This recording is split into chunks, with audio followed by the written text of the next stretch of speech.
মা যখন এক্সাম দিতে নিয়ে যায়, ঠাকুর ঠাকুর তুমি দেখো ঠাকুর, আমার মেয়েটা যেন সব পরীক্ষায় পারে। মা হলো তোমার? আমি রেডি। হ্যাঁ এই তো আমারও হয়ে গেছে। তুই পেন্সিল রাবার সমস্ত কিছু নিয়েছিস?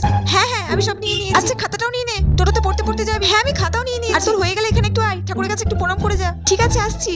আচ্ছা শোন, ভেতরে ঢুকে কিন্তু বন্ধু বান্ধবদের সাথে একদম কথা বলা দরকার নেই। এক সাইডে বসে চুপ করে বইটা পড়বি। আচ্ছা। আর প্রশ্ন পড়ার সাথে সাথে ভালো করে আগে প্রশ্নটা দেখে নিবি, তারপর লেখা শুরু করবি। আর হ্যাঁ টয়লেট করে তারপর ভেতরে ঢোক। পরীক্ষা চলাকালীন টয়লেটে গেলে বোর্ডটা উল্টে দিয়ে তারপর যাবি। কেউ যদি তোকে পেছন থেকে ডাকে একদম উত্তর দিবি না, কাউকে দেখানোর দরকার নেই। ঠিক আছে। আচ্ছা শোন, সমস্ত কিছু লেখার পর কিন্তু খাতা বারবার করে রিভাইজ করবি। আচ্ছা ঠিক আছে। ঘড়িটা নিয়েছিস তো? এমা ঘড়িটা আনতে ভুলে গেছি। দেখেছিস তোকে তখন বললাম বারবার করে যে ঘড়িটা পড়ে নে।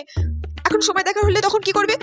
আচ্ছা শোন, ম্যামদের কাছ থেকে জেনে নিবি কখন কি কটা বাজছে, সেই মতো লিখবি। ঠিক আছে? ঠিক আছে মা, তুমি নিশ্চিন্তে থাকো, আমি ঠিকঠাক পরীক্ষা দিয়ে বেরোবো।